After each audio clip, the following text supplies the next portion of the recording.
ሌሎችን ለማበሳጨት አይደለም። እመቤታችን ቅድስት ድንግል ማርያምን የምናከብራት የምንወዳት ሌሎችን ለማበሳጨት አይደለም። የፍኖተ ጽድቅ ባለቤትም መጋቢ ኃይላት ጸጋዬ በታላቅ አክብሮት መለምነው ቤተክርስቲያኗን የሚወዳት ከሆነ ቢዘጋው የስቅለት ዕለት ካላንደር በዘጋበት ቀን እሱ ቤቱ ታቦት ነው እንዴ? ቤቱ የሚከፍተው ስግደት የቱ ጋር ነው? ንሴብሖ ተብሎ ለይሁዳ ወልዱ ወለውሉዱ ተብሎ ዳዊት የሚደገመው የቱ ጋር ነው?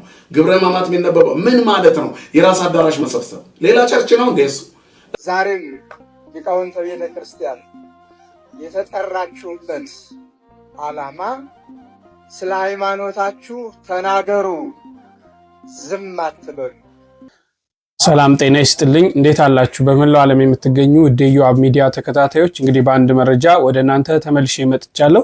ዛሬ የምንመለከተው እንግዲህ ፍኖተ ጽድቅ ቤተክርስቲያን ላይ እያደረሰ ያለው ችግር ቤተክርስቲያን ይህንን ነገር በቃ ልትል ያስፈልጋል። እኛም ደግሞ በዘመናችን ያለን ወጣቶች የቤተክርስቲያኒቷ ልጆች እዚህ ላይ ታሪክ መስራት አለብን የሚል እንቅስቃሴ ተጀምሯል። ቤተክርስቲያን በአዳራሽ የሚደረግ አገልግሎት የላትም፣ አውደ ምሕረቷ ራሱ በቂ ነው እያሉ በርካታ ወንድሞች እየተናገሩ ነው።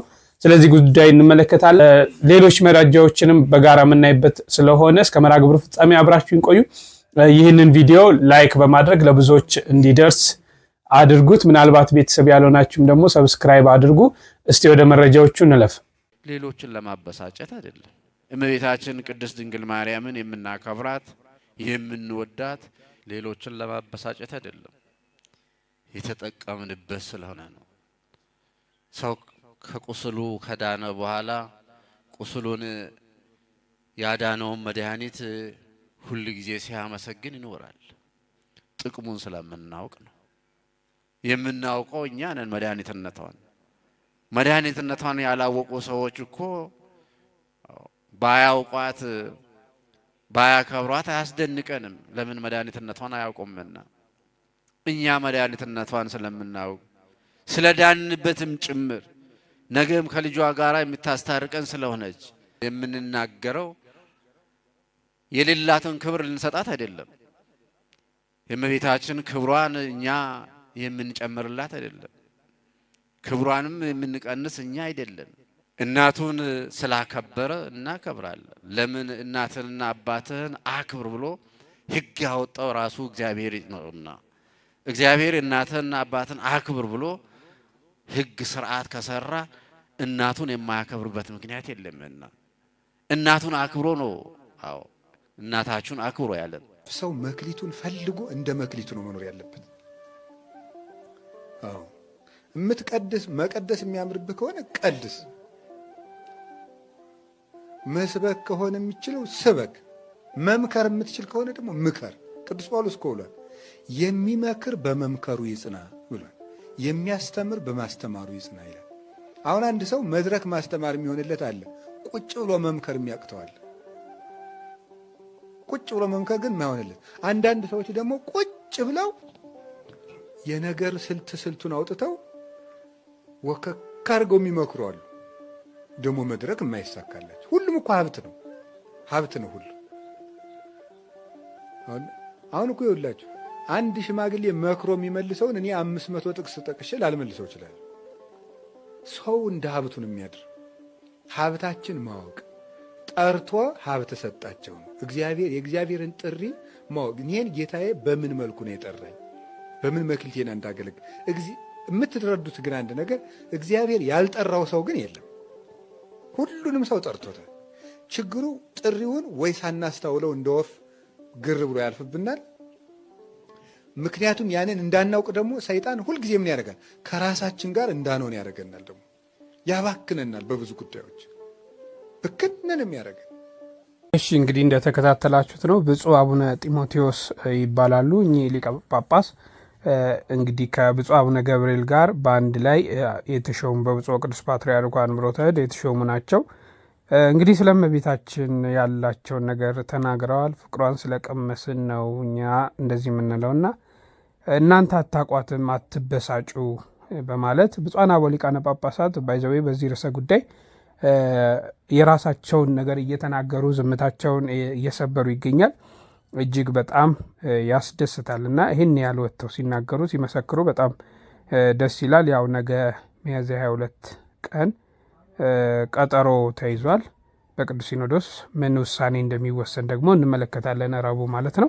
እንግዲህ እስቲ ብፁዕ አቡነ አብርሃምም ዛሬ ኒቂያ ጉባኤ በሚል ርዕስ በጠቅላይ ቤተ ክህነት ከሁሉም የሀገሪቷ ክፍል የተውጣጡ ሊቃውንት ስብሰባ እያደረጉ ነው። በዛም ላይ የተናገሩት ነገር አለ። እሱን ከመመልከታችን በፊት በጣም እጅግ የምንወደው ወንድማችን መምህር ጳውሎስ መልካስላሴ ስለ ፍኖተ ጽድቅ አንድ ነገር ይላል። የፍኖተ ጽድቅ ባለቤትም መጋቢ አእላፍ ጸጋዬ በታላቅ አክብሮት መለምነው ቤተክርስቲያኗን የሚወዳት ከሆነ ቢዘጋው። የስቅለት ዕለት ካላንደር በዘጋበት ቀን እሱ ቤቱ ታቦት ነው እንዴ? ቤቱ የሚከፍተው ስግደት የቱ ጋር ነው? ንሴብሖ ተብሎ ለይሁዳ ወልዱ ወለውሉዱ ተብሎ ዳዊት የሚደገመው የቱ ጋር ነው? ግብረ ሕማማት የሚነበበው ምን ማለት ነው? የራስ አዳራሽ መሰብሰብ ሌላ ቸርች ነው እንዴ? እሱ እዛው አጠገባቸው ጋር ቤተክርስቲያን አለ አይደለም እንዴ? ካላንደር በዘጋበት ቀን ቤቱ ማስመለክ ምን ማለት ነው? ካላንደር በዘጋበት ቀን አዳራሽ ሄዶ መሪ መሆን ደግሞ ሊቀ ጳጳሱ ምን ማለት ነው? ሁሉም ነገር ብልሽት ያለ ነው። በዛን ቀን ሰውየው እኚህ ሊቀ ጳጳሱ ይህን ቃል እንኳን ባይናገሩ ማለት ነው ትክክለኛዋን ትምህርት እንኳን ቢያስተምሩ በዛን ቀን እዛ መገኘታቸው በራሱ ሌላ ነው። በዛን ቀን የትኛውም ማህበር ቤቱን ከፍቶ እየሰገደ ምን ማቋቋም ተፈልጎ ነው? የስግደት ዕለት ቀሚስ ለብሰው የተቀመጡ ጓደኞቻችን አገልጋዮች ለምንድን ነው እዛ የተገኛችሁት? እናንተ ስቅለትን አክብራችኋል። የጥብጠባውን ስነ ስርዓት ሳይከናወን ተገኝታችሁ ትንሣኤም እዛው አድራችሁ ሊሆን ይችላል። የእናንተ ነገር አይታወቅም። ስለዚህ ይሄ ነገር በፍጹም በቃ ከናካቴው መዘጋት ነው ያለበት። ለቤተ ክርስቲያን የሚያስብ ከሆነ ንዋየ ቅድሳቶቹን ቢፈልግ ይሽጣቸው፣ ቢፈልግ የፈለገ ያደርጋቸው። እዛ ያሉትን አንስቶ አጠገቡን ጋር ላለ ቤተ ክርስቲያን መስጠት ይችላል። ፍኖተ ጽድቅ እንደው ቢዘጋው ደስ ይለኛል። ከዚህ በላይ ስህተት የለም። ካላንደር በዘጋበት ቀን ሰራተኞችን ላሰግድ ነው ካለ ሰራተኞቹ እሱ የፈጠራቸው ናቸው እንዴ? ምንድን ነው እየተደረገ ያለው? ስለዚህ አያስፈልግም እና የፍኖተ ጽድቅ ስህተት ስርየት የሌለው ስህተት ነው። ከይቅርታ ጋር እኔ ፈራጅ አይደለሁም፣ ነገር ግን ስርየት የለውም። የስቅለት ቀን የራሱ አዳራሹ ሰዎችን ማሰገድ ከካህንና ከቤተ ክርስቲያን ጋር እንዳይገናኙ የመከላከል ያክል ነው ለእኔ የሚታየኝ።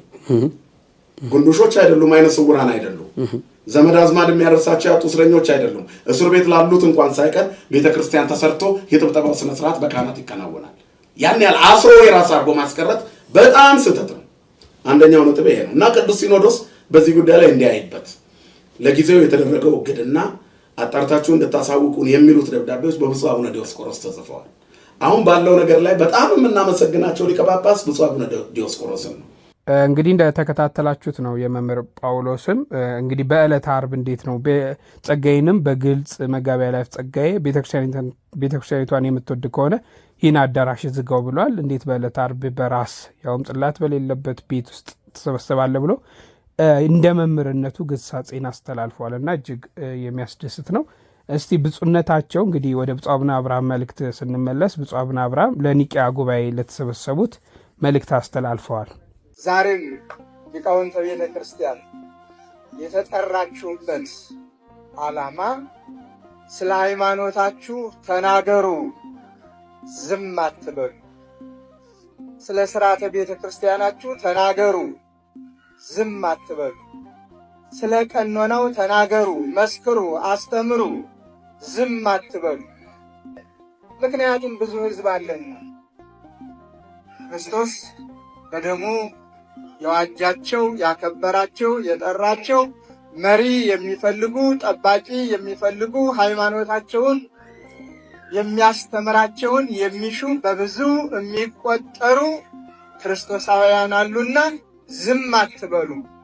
እናንተ ዝም ባላችሁ ቁጥር፣ እናንተ ባልመከራችሁ ባላስተማራችሁ ቁጥር ፈተናው ይበዛልና መንጋውም ጠባቂ ያጣልና ብዙዎቻችሁ በግልም ዘመኑ ባመጣው መሳሪያ ከግታችሁ የምታስተምሩትን ያህል በጋራ ቅድም በጉባኤው በሊቃውንት ጉባኤው መሪ እንደተነገረን ችግሮች በተፈጠሩ ቁጥር በህብረት በጋራ ሊቃውንት ጉባኤ ተቋቁሞ ሊቃውንቱ በአንድነት ሆነው መክረው አስተምረው ገስጸው እረድተው ለንስሐ አብቅተው ቤተ ክርስቲያንን ጠብቀው እንደኖሩ ሁሉ ዛሬም ሊቃውንቱ ይህንን ልትሰሩ ይገባል።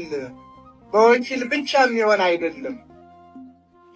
ከሀገረ ስብከት ወይም ከአህጉረ ስብከት ጀምሮ እስከ መንበረ ፓትርያርክ ጠቅላይ ቤተ ክህነት ድረስ ሊቃውንቱ ሰንሰለት ሰርተው በአንድነት ሆነው ችግሮች በሚፈጠሩበት ሁሉ የማያዳግም መልስና ትምህርት በመስጠት ስራቸውን ሊሰሩ ሊያከናውኑ ይገባል ነው የዛሬው ጥሪ። በሩ ላይ ማን ነው ያለ? ጠባቂ አለው ወይ? በረኛ ትልቅ ትርጉም አለው እንደምታውቁት። እዚህ ዓለም ኳስ ጨዋታ እንኳን በረኛው ነው ትልቁን ሚና የሚጫወተው። በረኛው ግዴለሽ ከሆነ፣ በረኛው ሰነፍ ከሆነ፣ በረኛው ተግቶ ካልጠበቀ ያ ጨዋታ ይበላሻል፣ አቅጣጫውንም ይስታል። በሩ ላይ ማን ነው ያለ? የኢትዮጵያ ኦርቶዶክስ ተዋሕዶ ቤተክርስቲያን በሮቿ በቤተ መቅደሱ በር ላይ ማን አለ? ሊቃውንቱ አሉ ወይስ ዘምሮ በማሕሌቱ ማሕሌታዊው ሆኖ ቆሞ አመስግኖ እግዚአብሔርን መሄድ ብቻ? ከዚያ ውጭስ ምን እየተደረገ ነው? ምን እየተሰራ ነው የሚለው መምህራኑ አንድም ብለው አመስጥረው ደቀ መዛሙርት ማስተማር ብቻ ወይስ መንጋውን ሕዝቡን የመጠበቅ ኃላፊነቱ ምን ይመስላል?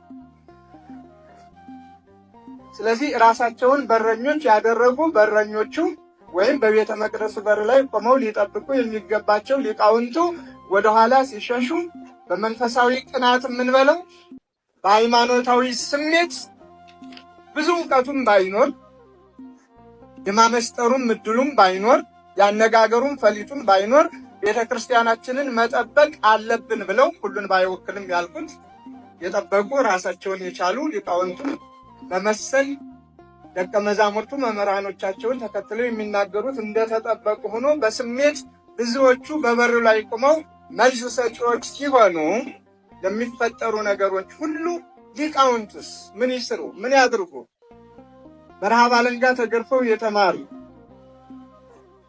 በዘመናቸው ሁሉ ራሳቸውን ለእግዚአብሔር ሰጥተው ያለ 5 ሳንቲም ደቀ መዛሙርቱን እየተኩ የኖሩ ሕዝቡ ከቅድስት ቤተ ክርስቲያን ከራቀ፣ ባላስፈላጊ ሰዎች ከተነጠቀ፣ እምነቱን ካጣ፣ ቀኖናው ስርዓቱ ከተሸረሸረ፣ ሁሉም በዘፈቀደ የሚናገረውን የሚሰማ ከሆነ መጨረሻው ምን ይሆናል? ስለዚህ አይናማ ሊቃውንት ያሏት ታላቅ አንጋፋ ቤተ ክርስቲያን ሊቃውንቱ በአንድነት ተሰባስበው በማንኛውም መልኩ ጉድለት መስሎ በሚታያቸው ሁሉ የመስከር የማጥናት ለቅዱስ ሲኖዶስ ግባት የማቅረብ አቅጣጫ የመስጠት እድሉን ሊጠቀሙበት ይገባል።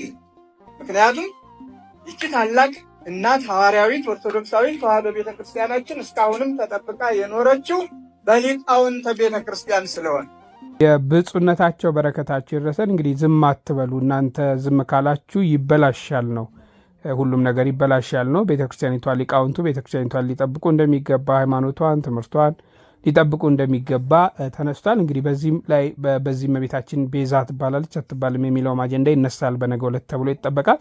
ሊቃውንቱም ሰፊ ማብራሪያ ይሰጡታል ተብሎ ይጠበቃል። ይሄ ጉባኤ እንግዲህ ከሁሉም እንዳልኳችሁ ከሁሉም አቅጣጫ የተሰበሰቡ ሊቃውንት ናቸው።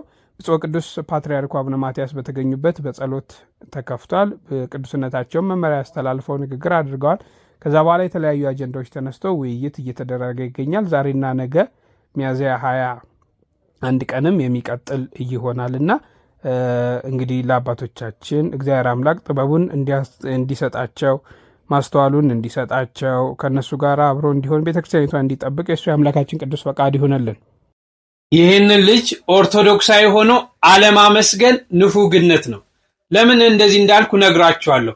ኮፒ ሊንክ አድርጉልኝ እስቲ፣ ከቻላችሁ ደግሞ እሱንም ሜንሽን አድርጉት፣ ምናልባት መልሱን ቢጠራኝ። እሺ፣ ሚስት ያገኘ በረከትን አገኘ ከእግዚአብሔርም ሞገስን ይቀበላል ይላል መጽሐፍ። ዛሬም ጋብቻ የሚፈጸመው በገነት ውስጥ ነው። ይህንን ምስጢር ተጋቢዎች ሁሉ ሊያስተውሉት ይገባል። የጋብቻ መስራች ትዳርን ለሰው ልጅ የሰጠ እግዚአብሔር አምላክ ነው። ከእርሱ ተለይቶ ከመስራቹ ፈቃድ ርቆ ጋብቻ የለም። በደንብ እናስተውል ክርስቲያኖች። የእግዚአብሔር በረከቶችን ሁሉ አዳምና ሔዋን ያገኙት በገነት ውስጥ እንደሆነ ሁሉ በዚህ ዘመን የምንኖር በጋብቻ እግዚአብሔርን በረከት መቀበል የምንችለው ጋብቻችንን በቤተ ክርስቲያንና በቤተ ክርስቲያን ብቻ ስንፈጽም መሆኑን አስተውሉ። በዚህ ትውልድ ግን የሚታየው መሰረታዊ ስህተት ምንድነው ካልን የእግዚአብሔርን የማጣመር መብት መቀማት፣ ከእግዚአብሔር ፊት ኮብልሎ ጋብቻን ለመፈጸም መጣደፍ በእጅጉ እየታየብን ነው። በዚህ ደግሞ በረከት አይገኝም። በጭፈራ በዳንኪራ ማግባት፣ በሰርጌ በደስታዬ ቀን እግዚአብሔር አትገኝ እያልን እንደሆነ በደንብ እናስብ፣ በደንብ እናስተውል። ይሄ ልጅ ብዙዎች የሚወዱት አራዳ የሚባል ልጅ ነው። ማንም ባላሰበው መንገድ ሲያገባ ለብዙዎች እኔን ጨምሮ እጅግ ውስጣዊ ደስታ ፈጥሮብናል። በሃይማኖቱ ያለው ነገር ያስደስታል። እንዲህ በሶሻል ሚዲያ የሚታወቁ ብዙ ተከታይ ያላቸው ኦርቶዶክሳውያን ጋብቻቸውን በቤተ ክርስቲያን ሲፈጽሙ ነገሮቻቸው ሁሉ ስርዓተ ቤተ ክርስቲያንን የያዘ ሲሆን ብዙዎች አርአያ ይሆናሉ፣ ለብዙዎች ምሳሌ ይሆናሉ። ብዙዎች እነሱን እያዩ ደግሞ ወደዚህ ይመለሳሉ። በእነዚህ ልጆች በርካታ ሰዎች ይቀናሉ፣ መንፈሳዊ ቅናት ማለት ነው። ስለዚህ እንዲህ አይነት ሰዎች በሚዲያ ወጥተው ጋብቻዎቻቸውን ስርዓቶቻቸውን ሁሉ በቤተ ክርስቲያን ሲያደርጉ እጅግ ያስደስታል። የአብርሃምና የሳራን ጋብቻ የባረከ እግዚአብሔር የእናንተንም ትዳራችሁን ቤታችሁን ሁሉ ይባርክላችሁ፣ ጎደሏችሁን ሁሉ ስሉስ ቅዱስ ይሙሉላችሁ። አሜን እያላችሁ እንዳልኳችሁ ድንገት መልሱን ከጠሩኝ ሜንሽን አድርጉልኝ። እጅግ አድርጌ አመሰግናለሁ።